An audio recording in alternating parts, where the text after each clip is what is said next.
What were some of the most terrible Super Bowl ads? And before we even start, just remember that those ad slots don't come cheap.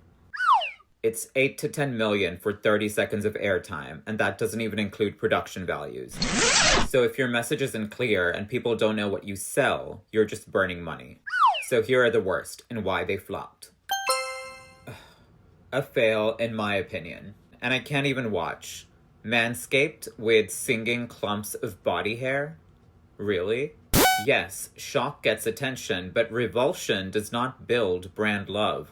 It makes people look away and builds brand avoidance. The key takeaway is that shock and memorability does not mean effective.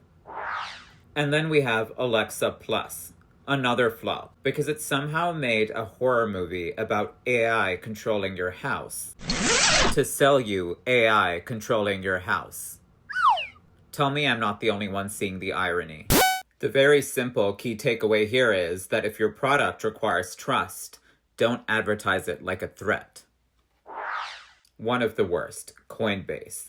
They used Backstreet Boys with a singalong and a karaoke-style visual. Not sure about anyone else, but I do not partake in karaoke during the Super Bowl.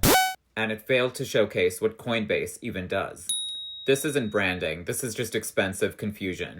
The key takeaway being that awareness doesn't matter if you're not understood. Another fail, AI.com. Because the entire commercial feels like an AI-generated pitch deck, ironically. No use case, no clarity, and a landing page from a call to action that was apparently crashing. AI needs to be human, we already know this. So the key takeaway is, if your ad feels like tech, people will disengage fast.